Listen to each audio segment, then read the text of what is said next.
Ice epidemic, the drug report which claims 1 in 10 Australians have tried amphetamines. Global warming, rising temperatures and extreme storms forecast for Australia. The New South Wales government has a greenhouse plan. John Howard has a hothouse plan. Graphic details emerge surrounding the assault charges against actor Matthew Newton. And killer wife, the woman who murdered her husband to pay for plastic surgery.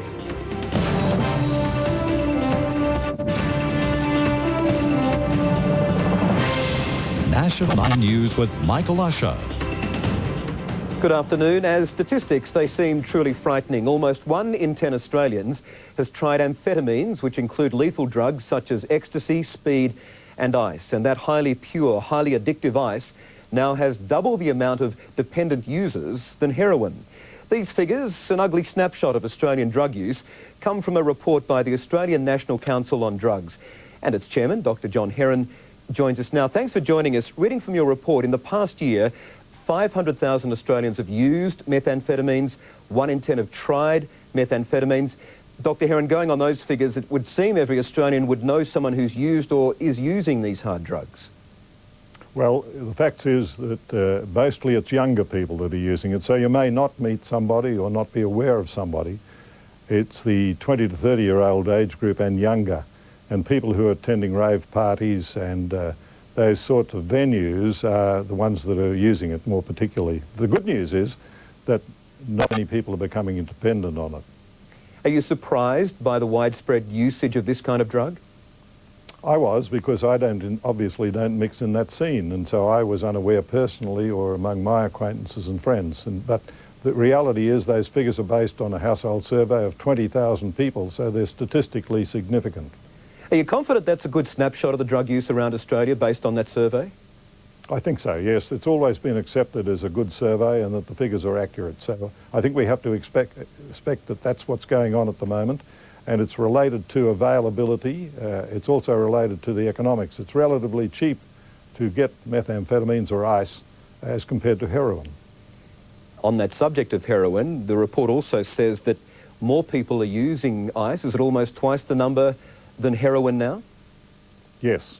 And the other side of the coin is that only 50 people a year die from the use of methamphetamines as opposed to heroin.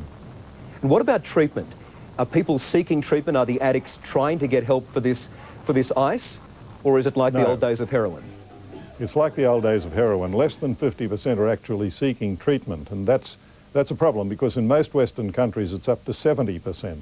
So there's one, people are not seeking treatment. Two, they're not aware, I suppose, of treatment facilities, but also we haven't many specialised treatment facilities for ice, because it's caught up on us fairly quickly, as a matter of fact, and most treatment facilities are oriented towards heroin or cocaine. So very briefly, what's your main recommendation here about this problem? Main recommendation is to, if you've got friends or acquaintances or family, get them to go and see people for treatment, because a lot of them become dependent, and it's the dependent ones that become psychotic or paranoid and behave aggressively. So they need early intervention, and early intervention, the recognition of it, is people who appear to be able to stay up all night without sleep or become aggressive to their friends and family. All right, Dr. Heron in Canberra, thank you. Thanks for your interest. In developing news, former ATSIC chairman Jeff Clark has been found responsible for leading 2 gang rapes on a woman more than 3 decades ago. 51-year-old Carol Ann Stingle claimed the attacks occurred when she was 16 years old in the coastal town of Warrnambool. She's been awarded $20,000 in compensation. Throughout the trial, Mr. Clark denied the allegations, telling the jury he was playing football in Melbourne at the time of the alleged rapes. It took the jury 2 days before reaching the verdict. Well, we've all noticed an increase in weather extremes, hotter summers, cooler winters. It's sometimes difficult to know what the forecast will next tell us. Now, the CSIRO has warned Australia will be the first to suffer the effects of global warming, with temperatures to rise as much as 7 degrees by the year 2070. It's a climate change report with a bleak forecast of our future. Earlier this month, Sydney hit 40 degrees, the hottest day since January last year. And according to the CSIRO, that'll be the norm in 60 years' time. This is the first time we have a local report which tells us what the effect of climate change will be on the city of Sydney and the surrounds, and it is hard news. The findings predict weather across Australia will become increasingly extreme, more bushfires and longer droughts. Maximum temperatures will rise by more than 1.5 degrees by 2030, nearly 5 degrees more by 2070. Scorching heat and unbearable humidity could see a spike in infectious diseases and heat-related deaths. Already, it's ignited a political blame game, the opposition demanding the federal government adopt renewable energy targets and a national emissions trading scheme. We need to start the shift away from coal and towards clean renewable energy like solar and wind. And hopefully we can turn climate change around, and it's not too late to start taking action. The report also predicts average rainfall will drop by 40%, impacting further on our catchment areas. Storms could also whip up freak swells with the potential to damage our coastline. The kids of Australia are the ones that will bear the legacy of John Howard's 10 years of inaction. Peter Jane Madam, National 9 News. The scientists saw the truth years ago, tried to shout out loud about global warming, but have long been frustrated that few were listening or were slow to hear the warnings. Well, it seems the White House may be about to take some of that blame. It's been accused of stopping and even editing key documents that prove the world is heating up. Scientists say their work on global warming has been watered down and twisted by a White House that does not want the public to hear about it. Well, it was frustrating for me to see my work suppressed. Even more importantly, it's a disservice to the public to distort or suppress information needed. According to a Union of Concerned Scientists survey released today, at least 150 federal climate scientists personally have experienced political interference with their work under the Bush administration.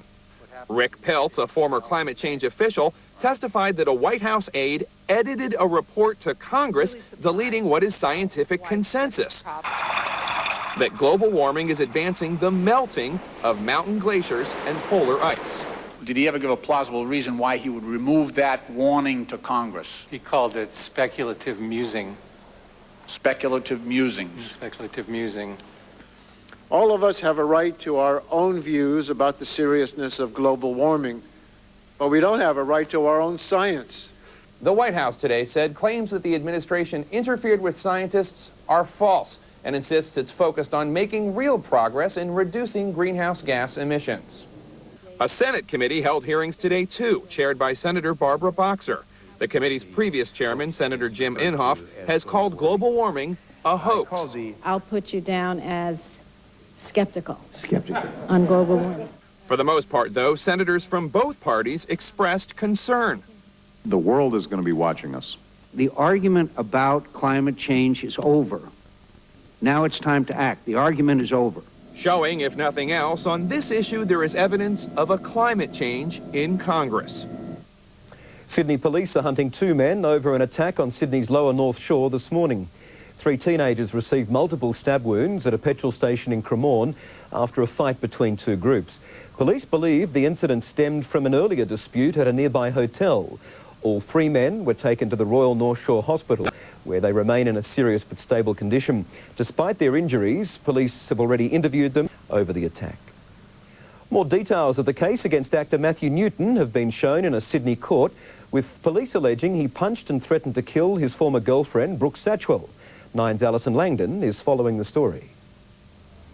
Michael, the allegations are serious. Police will allege that there were 2 assaults in September and October last year. Now, it's alleged that Matthew Newton punched his girlfriend, Brooke Satchwell, a number of times to the head and that he tried to gouge her face and eyes. Now, colleagues of Miss Satchwell have reportedly told police that they noticed she had a swollen eyelid and bruise marks to her throat. Now, Miss Satchwell also told police that he threatened her life, and it was that she feared for her safety was the reason why she came forward. She came forward to police and made the report a week after the second alleged assault. Police then served an interim AVO against Mr. Newton, and they did that when he was allegedly in the psychiatric ward of the Prince Alfred Hospital. Now, he has strenuously denied these charges, and it will go before the court in June for a 3-day hearing He's expected to call 4 witnesses and Miss Satchwell will call 12. This has obviously had a big impact on both of their lives. Matthew Newton, as a consequence, has lost a lucrative $200,000 contract with Nova FM. So the case will go before court in June when both sides will put their case forward. Alison Langdon reporting there. And according to a chief US prosecutor, Australian terror suspect David Hicks is expected to be charged by Friday. If so, he'll be one of the first inmates to be charged and tried under America's controversial new military commission. Lawyers for the 31-year-old say he suffered mentally and physically during his 5 years in Guantanamo Bay. It's claimed he's only seen the sun 3 times since early December. To finance news now with Joanna Townsend and Joe. The fortune's turning around for the National Australia Bank. That's right, Michael. Good afternoon. The National Australia Bank has told investors at its AGM that it's recovered from those profit losses of 2004, now recording a net profit of $4.3 billion, up 10%. And it's increased its share buyback to $1.2 billion. Of course, that must have only further angered protesters from the finance sector union outside the meeting. They've called on the NAB to stop sending jobs offshore to save on labour costs. Web super sales site eBay announced a huge milestone today, showing that Australians no longer seem concerned about shopping online. eBay in Australia now has 5 million Australian members, so that's 1 in 3 adult Australians is a member of eBay and is actively shopping online. Overseas, and Manchester in the UK has won the bidding to house Britain's first super casino.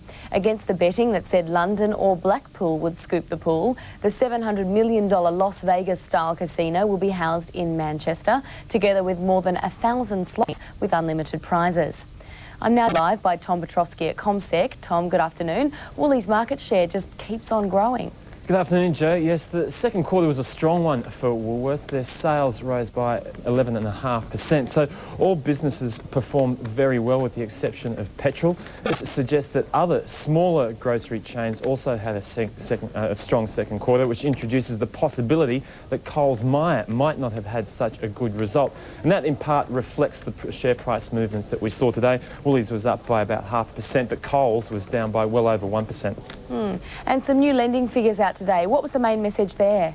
Well, December lending in total to the private sector rose by 0.9%. That's the lowest rise that we've seen since July 2005. So as a result, when you look at the weaker inflation figures last week, CommSec believes that rates will remain on hold for the rest of this year. And in the event that the economy does start to slow down, we could see rate cuts come sooner from the Reserve Bank. Wouldn't that be good for Christmas? Thanks, Tom. Thanks. Let's take a look at the market numbers now. And the All Ordinaries finished the day's trade behind 33 points. Power tells up on Takeover News. And in currency, our dollar buys 77.18 US cents. That's all from me today in finance. Back to you now, Michael. Brilliant. Thanks, Joe. After the break, the wife that killed her husband to get a breast enlargement and throw wild parties. And in sport, New Zealand building in confidence in the one-day cricket series. How a man cheated death when an elderly driver crashed into his home. He was just watching TV